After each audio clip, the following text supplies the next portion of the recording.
Oh, hello, hello. Hello. So I'm here and I'm doing a little podcast recording with a childhood best friend. Would you like to introduce yourself? Sure. So my name's Alyssa. Abigail and I met each other when we were I think we were in grade two, weren't we?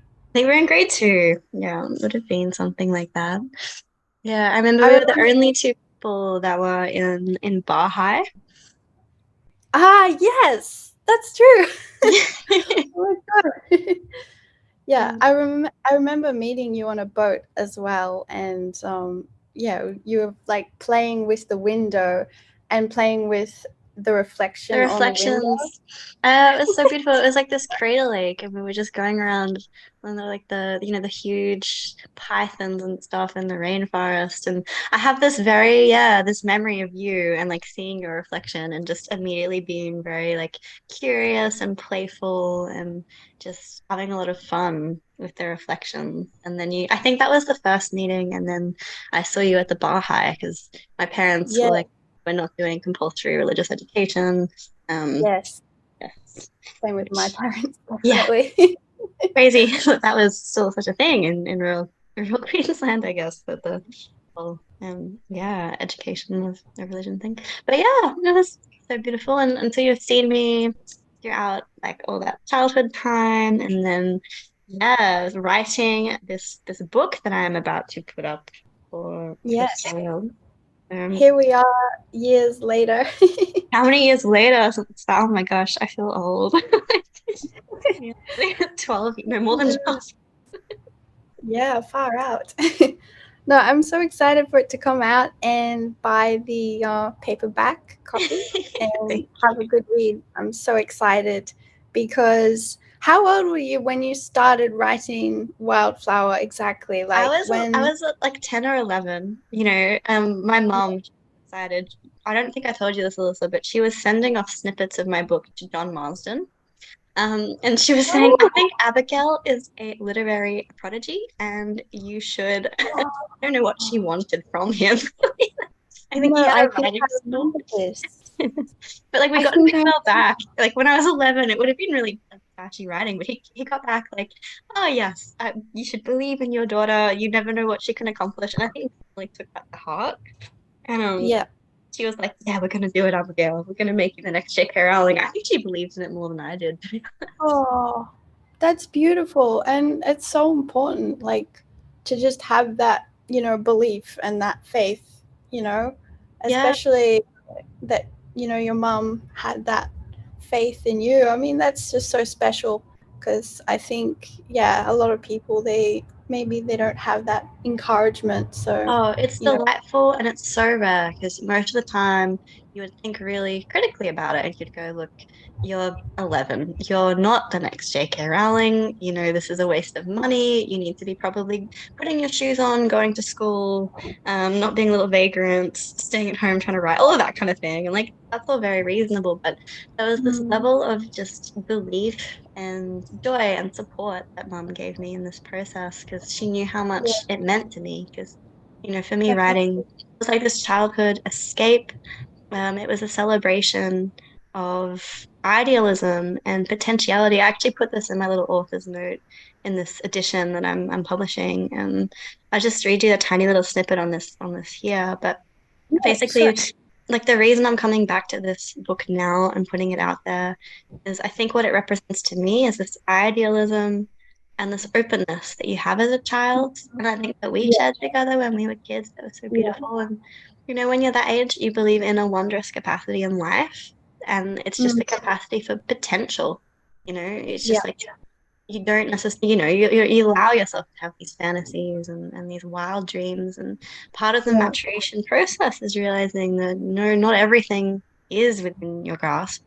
But I think Mm, truly being mature is holding on to that rationality, but yeah. not letting go of the emotional part of you that does have this faith in this kind of Mm.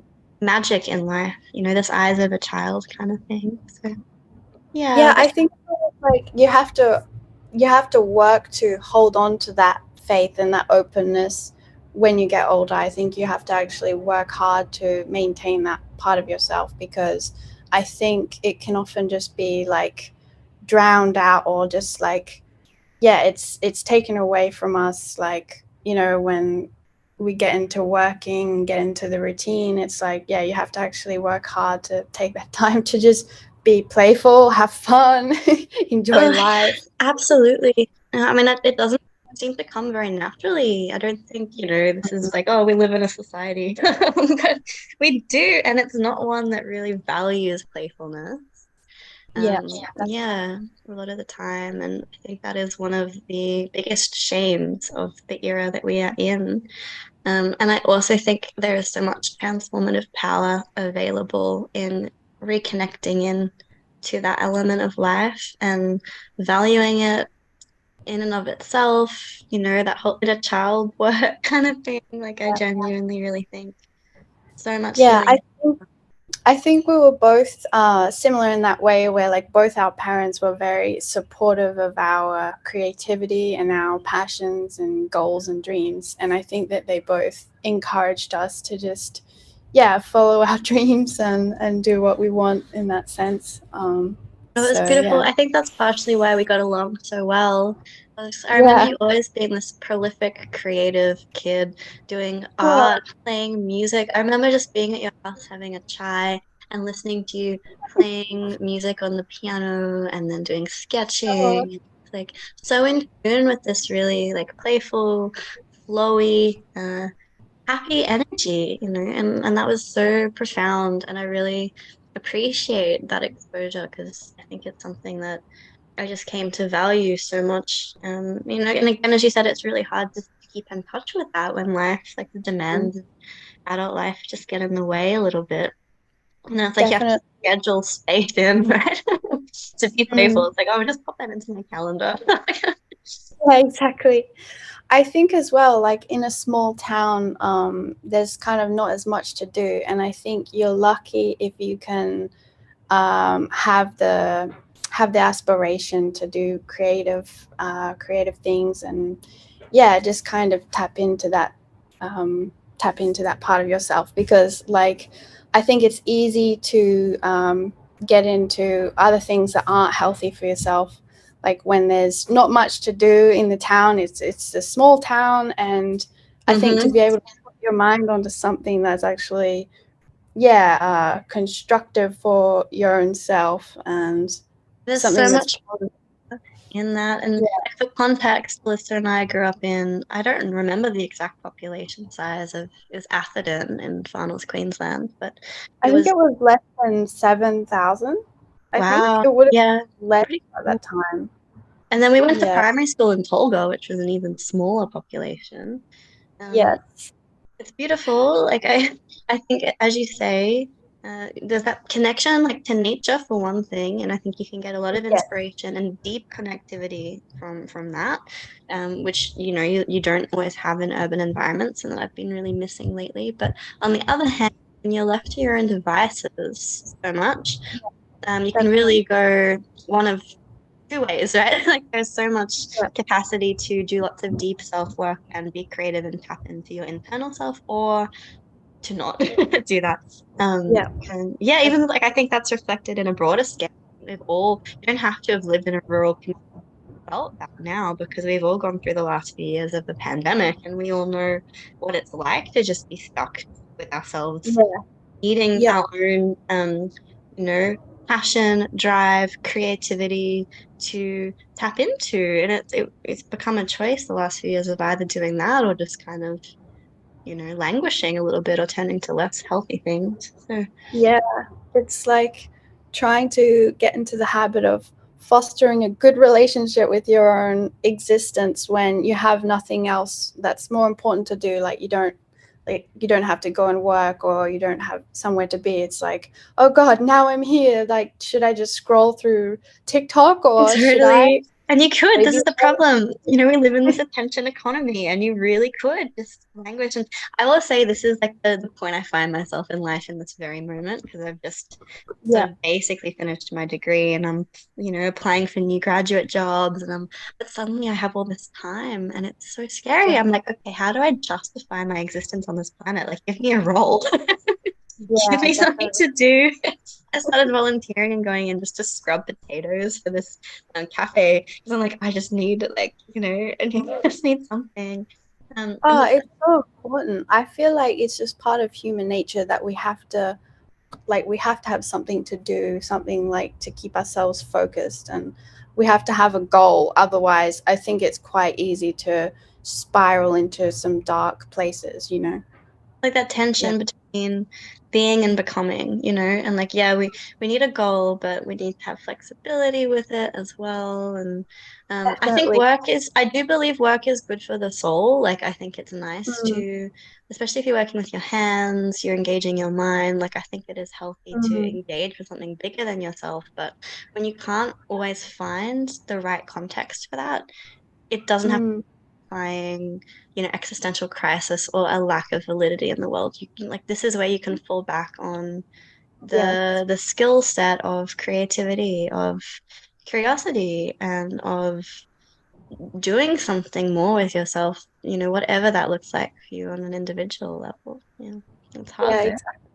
Mm. Exactly. It's so important. Oh my gosh. Yeah, Oh gosh. but I find it really hard like these days, and this is something I was going to ask you about. Um, it's like I find it hard to give my attention to stuff. And I was reflecting on the Mm, relationship I used to have with reading and with books as a kid. And I think yeah. these days, I find it really hard to sit still and to engage with it. And I was wondering if you feel the same way, or what your relationship with the written word is at this period of your life. Oh, definitely. So I'm not currently reading much at all. I've just gotten a few books from the library the other day, but that's mainly like with the goal of practicing my Spanish and my Portuguese. But it's not the same as just like reading and just immersing yourself into an entirely new world. It's just not the same as reading a novel. And I haven't done that for years now. Like I think the last time was, yeah, back when we used to hang out in high school and I was reading like fantasy novels. So it's sadly, it's the truth. It's just been so many years for myself, like that I haven't read. But I definitely want to read now. I think I want to read The Lord of the Rings because I've I just was never thinking read that. it. I've never read Yeah, it. I really want to read it. I was mulling over this recently, and I thought maybe if I ever have kids, I would read them Lord of the Rings because I feel yeah, like it's something that you want to share, and it's such a huge enterprise, right? Like it's a commitment. And I mean, I yeah. struggle to read anything these days. So the thought of picking up Tolkien, I'm like, do I have Mm. the capacity? But I think it would be really rewarding, and it is one of those classic books, classic Oh world. man, Mm. it's like there's so much in like in the lore itself and in the world that he created. I've heard about it, you know, because my partner read The Lord of the Rings and his friend read what is it called? I think the Silmarillion, I Oh, the think. Silmarillion, yeah. Yeah, and just hearing about it, it's like God, there's so much So involved in much. this Well, you know what I world. do? This is classic technology getting in the way, but I'll watch YouTube videos on the Lord of the Rings lore and all the history from like, Yeah, back before Middle Earth and, what Sauron was doing when he was younger and all like kind of creature Gandalf. that's so good. Yeah, it's I'm really definitely relaxing. I love that. Hmm. Oh, Yeah, awesome. but You can again, really it's like, is it maybe a paltry exchange comparative to actually sitting there and like reading the full thing? It's like I just get these little Mhm, snippets of the world building, and I think that's why I'm so grateful for the relationship I did have with fantasy and with books as a kid. mhm. Like before phones got in the way, dating got in the way, responsibilities got in the way. I did read Yes. about, yeah, the space just to engage completely, to give myself completely with that deep thinking and deep attention. Mm, Mm. definitely. Yeah. Oh, I feel like when we were younger, we sort of went through this phase where, we went through the phase of adolescence, of course, like being younger, being more creative and just having fun, being innocent. And then, we started thinking more about boys and dating and Yeah, yeah, that'll part of do our life.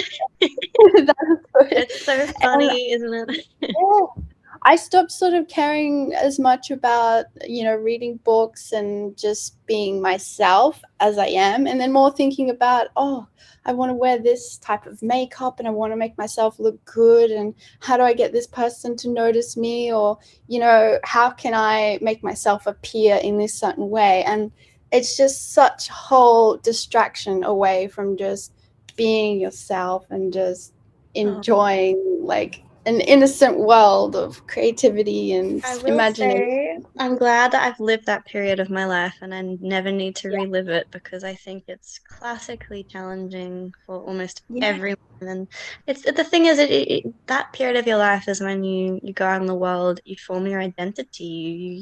It's so vulnerable. You're trying to just find your spot within your social circle. And so of course that ends up taking priority over the internal life and oh that's a yeah. it's an important process, but especially as young women, it's so Mm-hmm. vulnerable, it's so fraught with just I think a lot of toxic societal stuff and um yeah, the whole dating thing. I found it so interesting. I remember in our friendship group particularly, it was like the minute boys got involved, my gosh, Mm-hmm. the Yeah, drama, the it pain, just the wasn't the same. oh yeah, but I have Yeah. this interesting thought about the role that young adult fantasy novels actually play in that particular problem because, okay, hear me out. Like Yes. almost all young adult fantasy novels have a love interest. They have Yeah. the guy and he comes into your life and he's got these dark brown eyes and he's really like, he plays with really gentle hands. And yes, that is Edward Cullen. It's also the love interest in the book I'm publishing. Yes. um, Definitely not derivative. But they paint this male love interest as the focal point of the story in almost every single book. And I read a lot. I would read. I don't know if you like realize quite how much I was reading in that point, but I would go to the old Big W that we used to do cartwheels Yeah. in, or you would do Yeah. I used to go to that section with you and we'd look at the new book.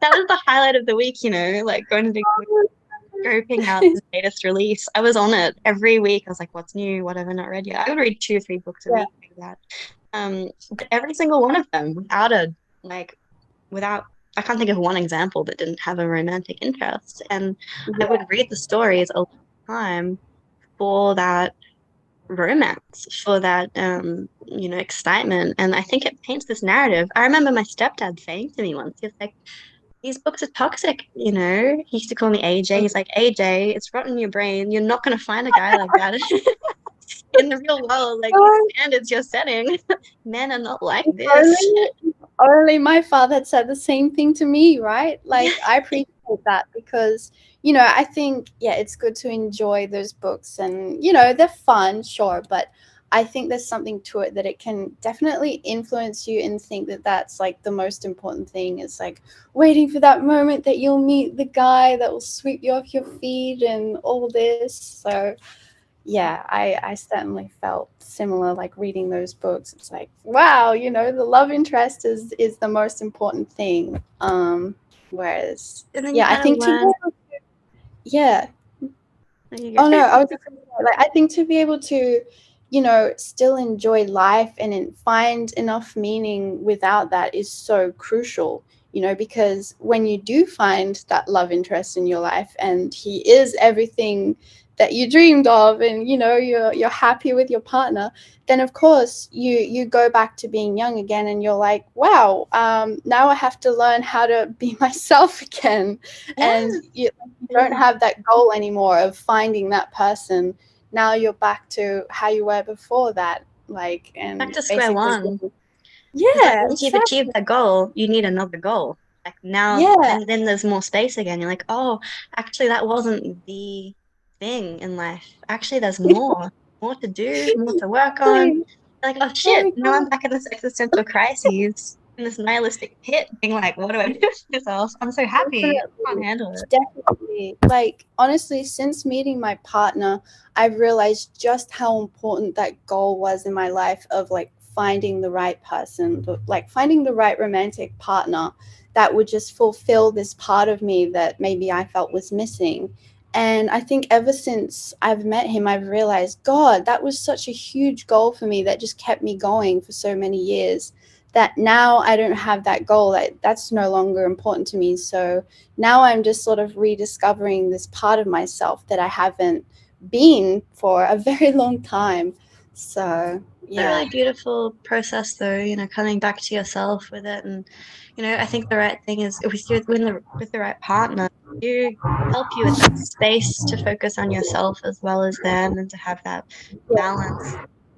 Yeah, it's so interesting and there's so much to juggle with it, but I definitely think that whole proffering of a romantic partner as this like solution to secularism or like finding meaning in life, it's a really tough Mm, dangerous thing. And I do think a lot of the books of our youth were all about it, but also just playing into the hormones and the yes, crushing guys of and course. all You of that. know, that at that age, you just feel those hormones and you're like, oh, he looked at me this way. Oh my The gosh. crazy things you do, honestly. I remember getting up at 6:30 in the morning solely to go and swim in the pool because someone I had a crush on was swimming. Like, who would do that? Like, Oh, I've never really? thought in my life.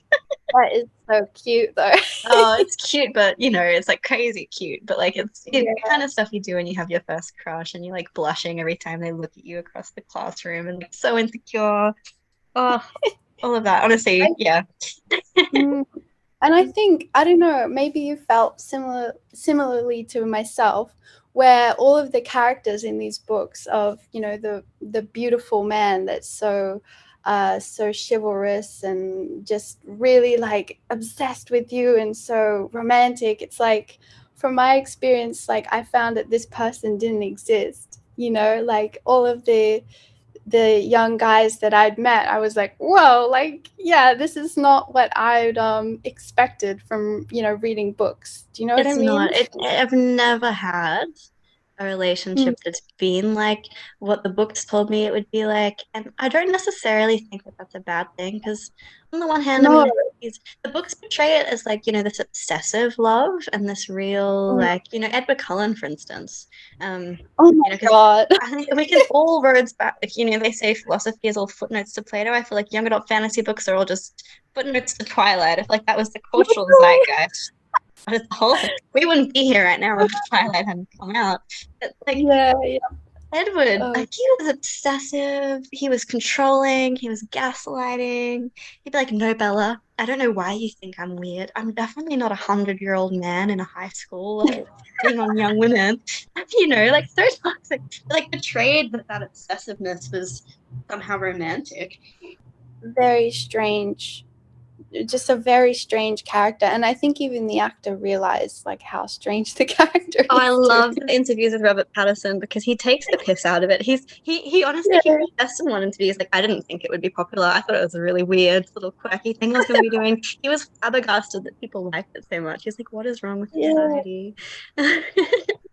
I think No, it's just such a contrast, like being in our little town reading Twilight and then putting the book down, and then like everyone you meet, it's not like they're nothing like the people in those books. Like it's just a completely different culture up there, oh, where I definitely. found like a lot of the guys in our hometown were very masculine, kind of macho guys, and with a thick Aussie accent, like, hey, how you going? Like, yeah, I Oina, was oina, oh yeah, riding my oi. motorbike.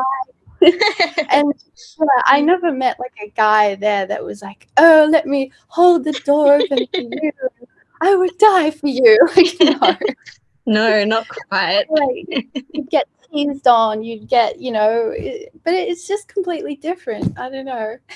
Totally. Well, again, it's like the men aren't reading these books. It's not like they're reading these archetypal figures, being like, I need to be more like that to get women. I don't know the kind of content that men are reading or engaging with. It's very Yeah, different. It portrays very different roles that should be taken. yeah. Mm. I feel like maybe more of the masculinity. would have been so important for a lot of young guys up there. I just feel like a lot of them were quite overtly masculine, and maybe there's an element of competition in that naturally, maybe, you know, and it's like, oh, I've got to be strong, masculine, young guy, and got to be loud, got to It play was that, it phys- was definitely that. I think I really saw the effects of it too. And then the men that I did meet that were more sensitive or vulnerable, and just seeing how I think in that context, they really struggled, a lot actually with the pressure to be this domineering, yeah, like that kind of toxic masculinity thing that's so rampant in the area. So really hard, really, really hard stuff to untangle. And I'm grateful because I think these days and more like there is enough exposure to different voices and opinions and ways of being that yeah, hopefully kind of stuff will start to be more accessible, even in these like more rural areas of life. Because I think it's definitely. just Like, fundamental health, right? Like it's so hard mm, to be if you're upholding that standard of being if it's not authentic to yourself. exactly. Yeah, Mm. I just really hope that more young people nowadays, especially going through high school, that's when all the hormones are kicking in, just like hope that they can feel like they can just be themselves, you know, and that there isn't this pressure of like being a certain way. Because, yeah, I mean, I think we both felt that pressure, but I couldn't imagine what it felt like for the other kids in our school, in our town, you know. Considering we came from quite accepting parents that were like, just be yourself, you know, do what Just you go be want. JK Rowling. It's fine. Like, Yeah, yeah, literally letting me go to school without shoes on. I remember my teacher saying to me, yeah. Abigail, if you come in shoes, they stay on. If you don't have them on, you don't have to put them on. I remember going to school in Crocs. That was fun. Crocs. I did the Crocs. We both did the Croc thing. And I then love it. also just unbrushed hair for days. Times, Abigail, good times. Good times. It was. So, Yeah, no, definitely. It would have been really hard. Um, yeah. So I was gonna say something I've tried to do with Wildflower with this book that I'm publishing is to present the male love interest in a bit of a subverted way. It is that well, traditional story, so it is about a young woman meeting a very like in attractive, alluring, enigmatic man and being swept off her yeah, feet. But I yeah, didn't want the reader to come away from it being like, oh, well, that solved her life. Dating this one yeah, man was the solution. And yeah, so I don't want to give too much away just in case maybe there's, some people out there who might be interested in reading it. But I've just of tried to course. play with the idea of the love interest as being flawed as well Mm, and yeah, potentially selfish as well, mm, and navigating traction versus autonomy and family ties. And, yeah, it's so interesting. I think what we write reflects so much of our subconscious, so much of the stuff that's going on in figuring out mm, yourself. So I really see Wildflower as my figuring out of my family heritage, my place in the world, mm, the angst of youth. It's a very dark book. Actually, rereading it, I'm yeah. like, wow, that was messed up. Maybe it's That's just reflective reflecting, of what like, you were going yeah, through. going through, like, living in that town and grappling with these big questions about finding place in life, accept Mm, yeah, I think I was a very internal, sensitive, pondering kind of kid. And I had this dark mm, night of the soul thing when I was about 11. I was just hysterically distraught. And mum came and she said, "Oh, I think you're having what they call in the spiritual world, because mum's always been this new agey hippie type, as you're aware. It's like you're having your dark night of the soul, but this is like the muck before the lotus flower blooms, Abigail." I was like, is it? I was like, Mom, what's the point of life? And she's like, it's fine.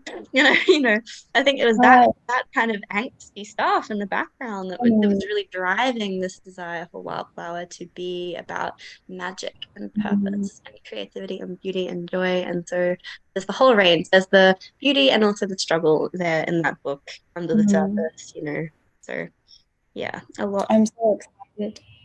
Yeah, it's so vulnerable. I'm really scared, like, to have anyone actually. I thought of anyone actually reading it. I'm like, No, surely just my mom. Oh God, I feel like it's been way too long. I'm not sure if I've read a few segments of it, but I'm just excited to like sit down and read it through and through, and especially just thinking about our past and yeah, Yeah. I feel like it will make me go back through some memories and yeah, be There like, was a there okay, was a character in it named after your mom, I think. Leslie.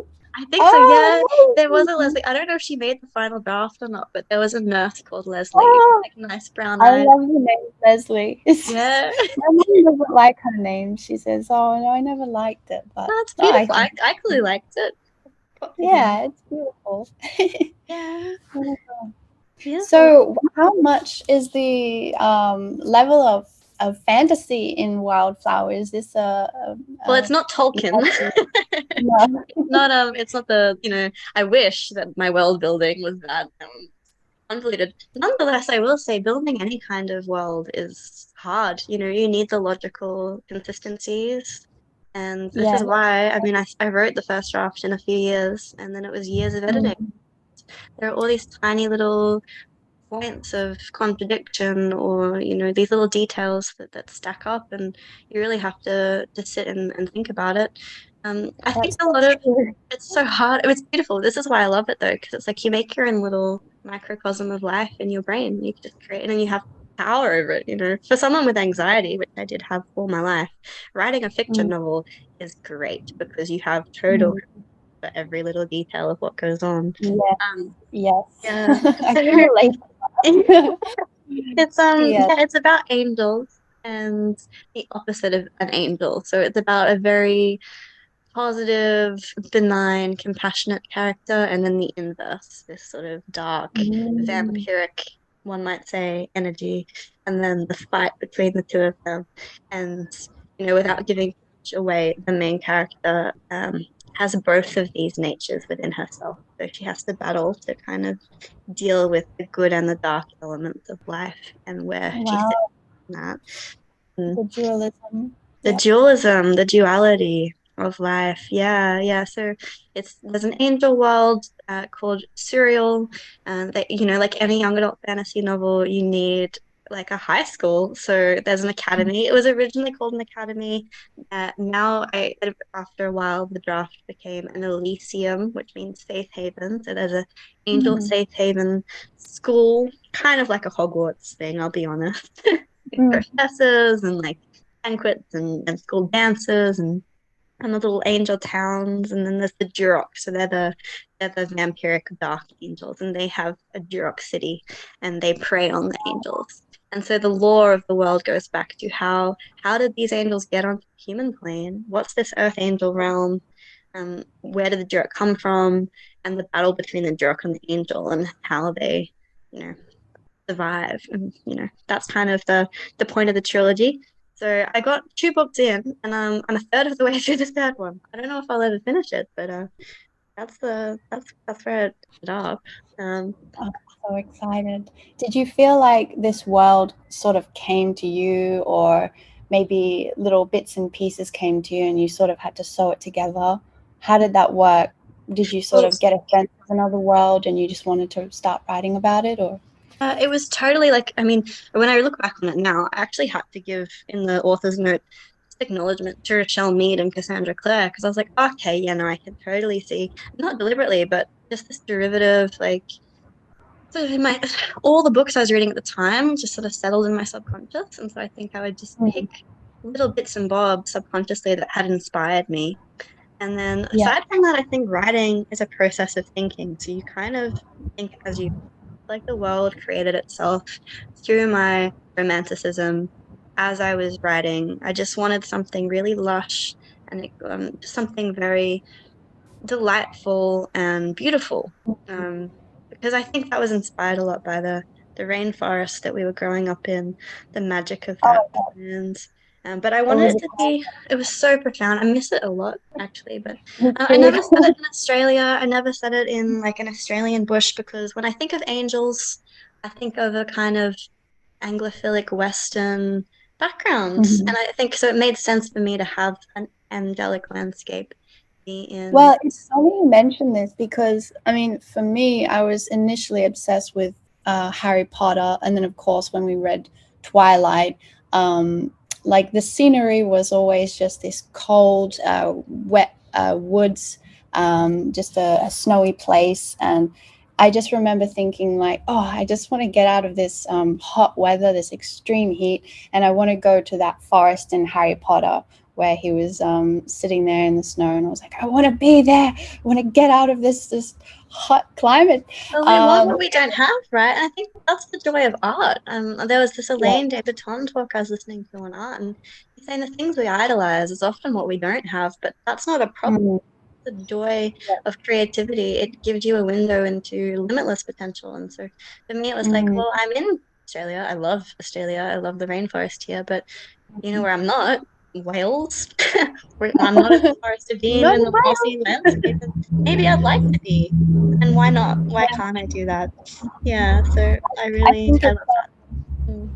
Yeah, I think it's like we see so many of these fantasy shows, films, and the books we read as well. Like they're all set in these, European or North American places, and yeah, that like we're not used to, a tropical sort of fantasy story. No one's written a story about a fairy in the rainforest, Somebody and so I should. someone should.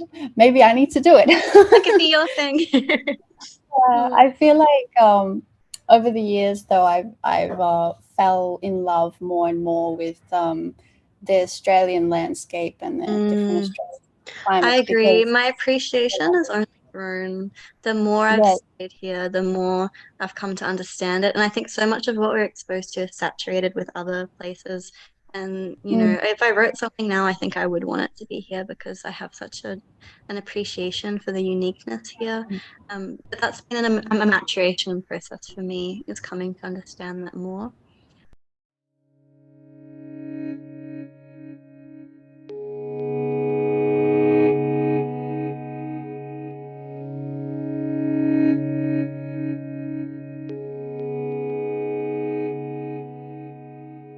So the Zoom did cut out, so quick midway point break to say thanks for listening. You can buy my ebook from Amazon for $4.99, and you can buy it as a PDF so you can read it on your phone, on the tram, on the train, on the plane. The world's your oyster, really. And yeah, thanks. I hope you enjoy the rest of our little chat.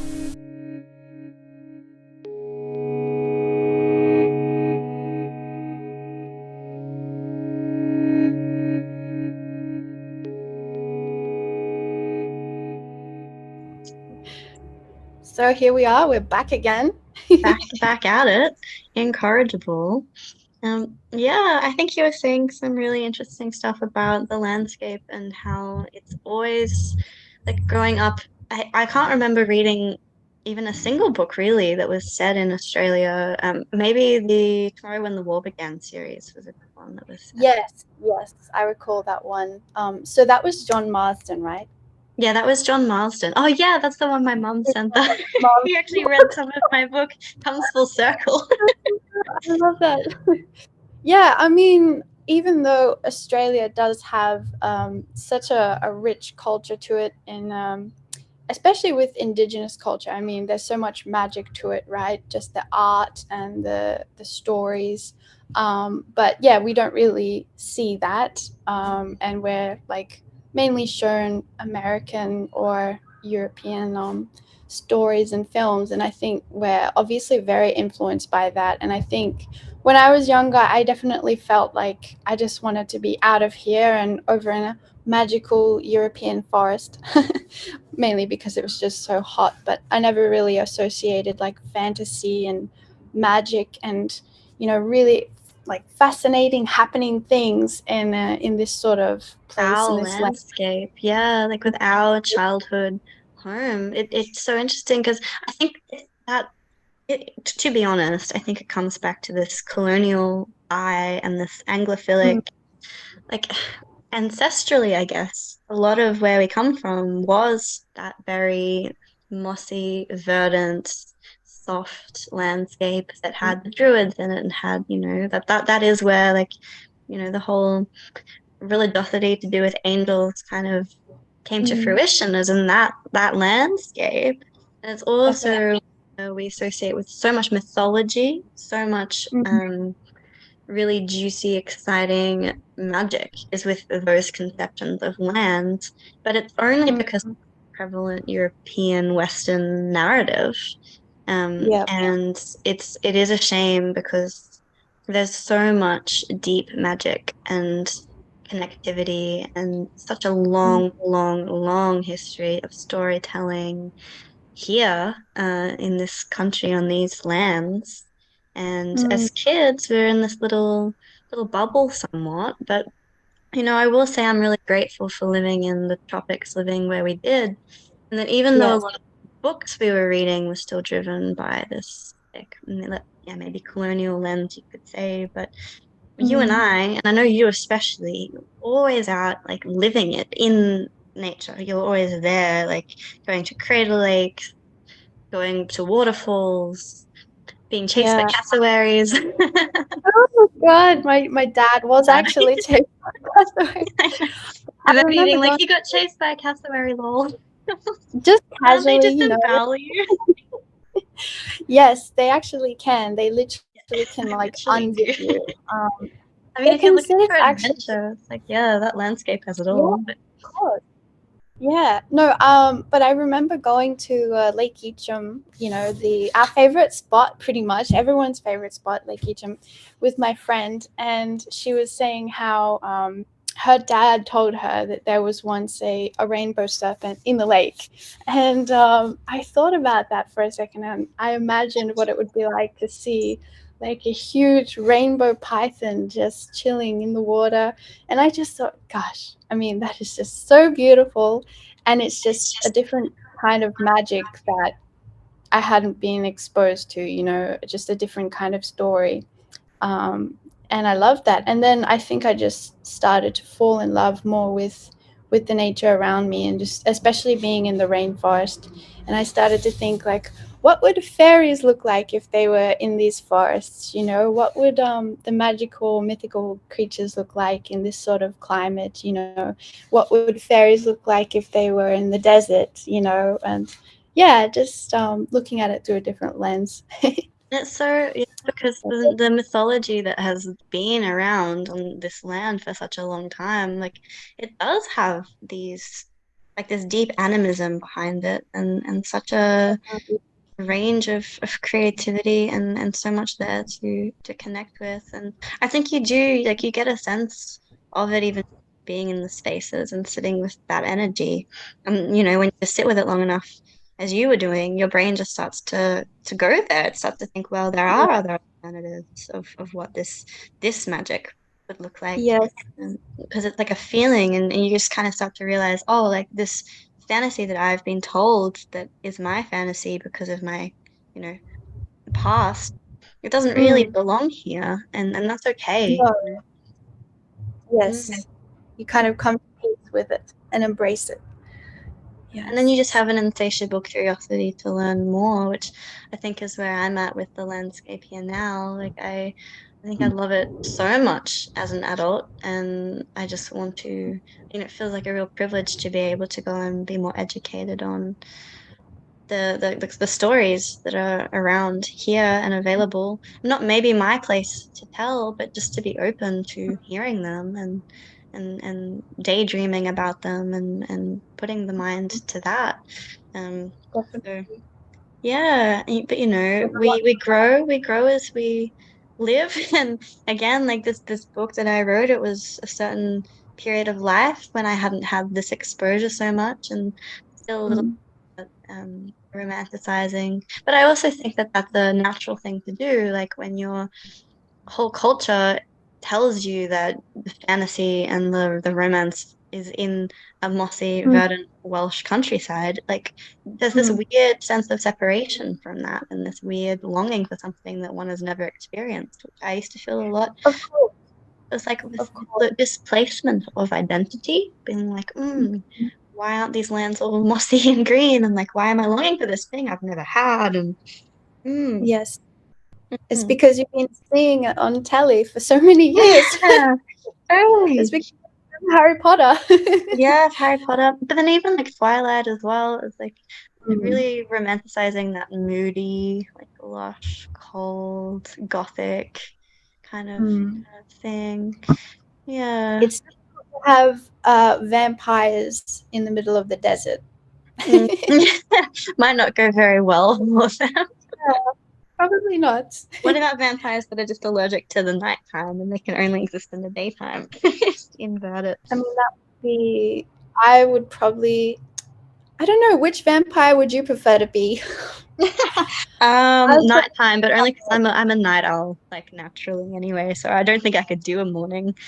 A morning. I Yes. wouldn't last very long. I'm a Yeah. night owl, but I also love the sunlight, so I wouldn't be able to choose. Yeah. It's basically like if you just went and lived in some like Scandinavian country that only gets dark, only gets light for one period of the year. Like you basically have to adapt that. Okay. Yeah. One day we'll do it. I was gonna say, like, I wonder why it is vampires that caught on the way they did. That, like, like so many of the books I was reading at that time, they were all about vampires. Like, and it was like Twilight came out, and every single other author was just copying it. Like, what about the vampire works so well with a young teenage girl psyche that that's what you want to read about and that's what you want to romance? It's like a very odd phenomenon, really. I almost sort of think it's maybe something to do with the element of desire, both like sexually, but in a consumeristic kind of way as well, because it's like, I want your blood. Mm. And it's like that's a whole different level of dominance Yeah, and like the intimacy, but like possessiveness, intimacy kind of thing. definitely, Yeah. definitely. So I basically, we're remember, just being sold really toxic romantic relationships the entire time. of course, like, do you remember the part of I think it was Breaking Dawn, where I think Bella and Edward, like, they wanted to be together, but he was like, "No, I cannot be with you because I will hurt you. Like, I'm too strong, and I don't want to hurt you. You know, like I desire you too much." So much that I will literally maybe kill you. Yeah, and then we're like, Yeah. oh, that's so hot. Yeah. And Bella is out there ready to sacrifice herself, throw herself off a cliff without Edward, you know. Yes, New Moon, such a toxic story. Like that classic scene with the like that possibility song, like there's a possibility, and there's like spanning around her. She's just sitting in this chair month after month after month, languishing. Just really depressed. Yeah. Going back I to that mean, thing of like when you find a partner or lack thereof, and then when that narrative goes and you're trying to fill your life up with other creative, playful pursuits, it's like that story was basically telling us as kids, oh, well, if that happens, your life's basically not worth anything. Why even bother trying to do anything else with it? If you don't have your partner, yeah. yes. What I love about Twilight is just how, like, after Edward leaves Bella, she's just depressed and she's sad, but I just really don't understand how she's not like, what the hell? I just spent the last few months of my life with actual vampires. Who are these guys? Is this a pyramid scheme? What has happened with my life? No critical Get here. thought, no capacity for questioning anything If than what I is was immediately her, in front of them. Yeah. if I was her, like, sure, maybe I would feel a little bit heartbroken, fair enough. But like, I would also be completely overwhelmed and be like, guys, I just met actual vampires. This is amazing. She never Like, talks to anyone about it. She's not the tinfoil hat girl that goes back to school like guys, like shaking, like drinking too many Red Bulls. Like I've seen vampires. Let's talk about it. She doesn't tell a single person. that It's would not, be me. like she never, Uh, she never researches it. She never travels around. She never questions it. It's yeah. so, Poor I Bella. recently watched the Twilight films with my partner, and because he'd never seen them, and he was just taken aback. He was like completely shocked as well by the sort of romance, the dynamic of the romance, and just the strange kind of mannerisms of the young teenagers being moody and awkward and ugh, just strange feelings.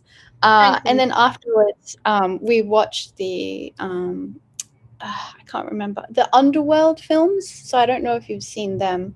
And it's just a completely different type of vampire story. It's Yeah, is that the one with Charlize Theron in it? I don't think so. I'm not sure. Oh, Kate Beckinsale is the name of the lead actress, I believe. There's a few of the films, and she is a werewolf hunter. They're called lichens. They're the werewolves, and the vampires have to kill the werewolves, and the werewolves kill the Yes, yes, vampires. I've seen these ones. Yeah, it's got Bill Nye in it. Yes, very Yeah, different, more like action-based vampire. totally different take on vampires and werewolves, and I really liked it. Oh, that's And fun. I'm And not at least the protagonist in that like has some autonomy and she's kind of, you know, thinking a little bit critically and problem solving and doing the fighting and like, yeah, a little bit more exciting in that way. I wondered how much Twilight took off of that, because you also have the lead. One of the lead actors in the movie is also in Twilight, in I think Breaking Dawn. Oh yes, Um, the part of one that plays the what's it called? The vampires in Venice. The Yeah, Volturi. Volturi. Yeah. Volturi. Just a quasi Italian name, Volturi. Volturi. What? It's Italian enough. I don't want to have garlic. Like, Yeah, that I would really think suck for them. They can't be living in Italy as vampires. They couldn't eat anything. I yeah. guess they don't eat What? anything. But the bloodstream would surely contain garlic. Yes, well, I think there's an actual story to the origin of vampires, and I'll try not to sidetrack the Mm. conversation too much. But from what I've heard about the origin of vampires, is that it essentially came from illnesses like tuberculosis and rabies, Yes. where people would go into a craze, they'd start coughing up blood, and they'd be given garlic to have. I'm not sure what sort of property. Anti-inflammatory or something kind of properties, or just I know it's kind of good for your immune system. Probably something like that. And so apparently, they would refuse it, of course. Hence, vamps don't like garlic. So yeah, I think that all makes a lot more sense to me. And I Does just okay, find it, yeah, it's fascinating that we're fascinating. this off of you know, horrible illnesses that plagued Europe and America for a And while. yeah, It's just just, turning it into commercial routine lit. Well, the funny thing is, you know how we were talking about toxic masculinity and mm, how challenging that is. I recently was doing a little bit of research into the history of vampires on a whim, and one of the mm, articles I found was about gender and sexuality and the vampire, and they were suggesting that traditionally these figures were painted as being very like gender transgressive, not traditionally masked, so like not heteronormative, maybe a little bit flamboyant. The vampire is often seen wearing very expressive clothing, like capes, silks, kind of debonair. wearing the But that was meant to be a warning. It was meant to conflate not being this kind of real, like, testosterone man with being a demonized, basically, as like a warning against robe. people expressing themselves in that way throughout Wow, history. that's Yeah. fascinating. Yeah. So that's cool. One thing that I'd also read regarding the illness, like with, I think it was either rabies or with TB, that people would have increased libido function when they were sick, and they were like feeling quite aroused. And I think someone said that maybe that's how the sort of lustful aspect of vampires comes, like how that connects to those That's so illnesses. fascinating. As in, like, is that like the illness wanting to spread itself more? So it's like triggering your system and then making you horny so that you can spread your diseases around? Yeah, Or is it just like maybe. that's so fascinating. Maybe Maybe it's that's just like how. because you're like, oh, I'm gonna die soon. I might as well go out with a bang. YOLO. You're taking you down with Fair enough. me. You know what? Might So as well. It's the end of the world. Um, it's yeah. just a fascinating combination. There's so much that The goes into a history of an idea and of a concept, and something like a vampire that is so deeply historical from such a broad range of cultures. It has so many different elements that come into play, and yes, of yeah, course. and so much more than just Edward Cullen looking at you across the room and sniffing your blood and pulling funny faces.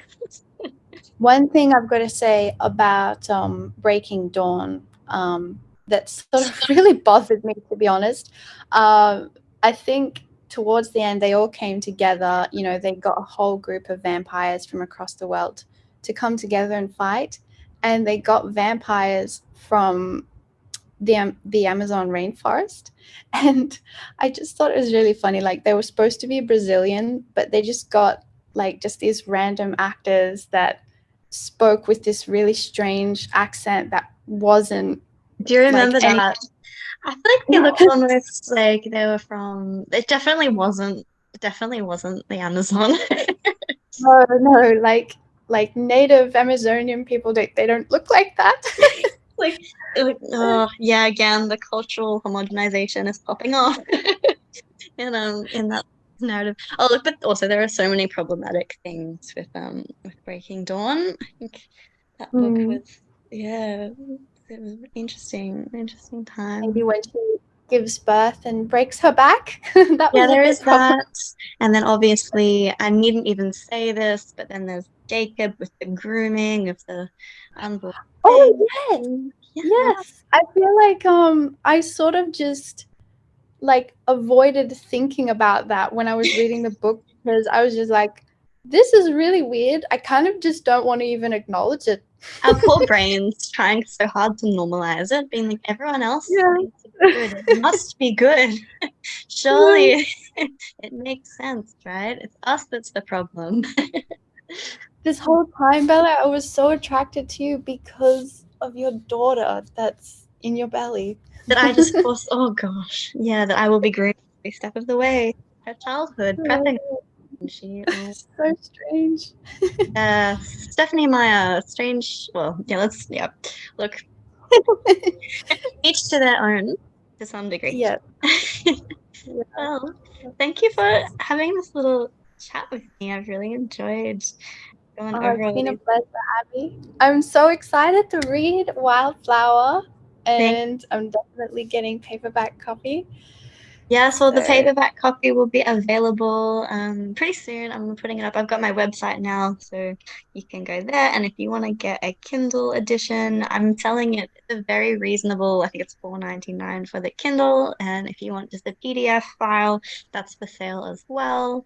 Yeah, and I'm excited to have it out in the world. And if anyone wants to revisit memory lane and feel like you're reading a nostalgic 2010s paranormal escapist fantasy again, then this is exactly for you. So yeah. definitely. I'm so excited. And I'll just say quickly, like, how much you inspired me when I was younger to get into writing as well. I never really felt like words were my strong suit, and I still feel that way. But nevertheless, like, you really inspired me to get into writing narratives. And I quickly realized just how hard it is, like we were saying before, to actually like logically construct a world that makes sense, and Mm, ties together like in a rational way. so Um, hard. It's so hard. It takes so much. I think for me, like the superpower was having undiagnosed ADHD because of this hyper focus where if I yeah. get into something, it's like nothing, I can't think about anything else. I'm so enveloped in it. And that is the perfect, dangerous combination, really. Mm, But like if I got into the problem solving or editing process in this world, nothing else mm, mattered. I could spend days. I think I did like 10,000 words in 2 days before when I first submitted it off. The very first editor, Tom Flood, read it through. He said, wow, it's very prolific. There's a great scope. I'm very excited. However, the ending, hate it. I think it's generic. I think if you want to have any success, you should change it. And I was so excited. I would have been 13 at the time. I was like, all right, then I'll change it for you, Tom Flood. And like an ADHD hyperfocus superpower. 2 days later, Mm. 10,000 words have been written. And that's the ending that we have today. So, yeah. Just amazing. I feel like I had someone so inspiring in my life to just keep me in check. And, I really looked up to you with No, just, and I yeah, felt how the same way about you were. you, like in absolutely every Oh, way. Like with art, because you've always been so musical, so visually artistic, like very, very beautiful artwork. If anyone, thank I don't know if you're selling artwork at the moment, but you really do make some beautiful stuff. And I'd recommend for you. people to check it out. And even just like I don't think I'd have a keyboard today if I hadn't been friends with you growing up and listening to you playing and just really falling in love with that whole experience. So it was a mutual feeling, definitely. And Thank you, Abigail. yeah, well, so much love. Yeah, thank you. Sorry, one last thing. Is just how rare it is as well to be able to read a book that was written by someone who is 12, 13, or maybe even 11 when you started writing. Yeah, most of the books out there are written by adults, and That's true. so This is the interesting thing about this book, and this is why I have so much fondness for it. And it's so hard with your inner critic because I will look over it and I will cringe a lot, at certain things. But then I have such empathy and such joy in celebrating the inner child in me that was so ambitious. And exactly. yeah, it's just a really beautiful thing. So I hope, yeah, if anyone does end up reading it, just think of the little 11-year-olds with so many big Of dreams. course, they will. Of course, that I'm sure of. Thank you, Abby. Thanks so much for having me here to chat. It's been a Oh, pleasure. let's do it again. Let's do it again.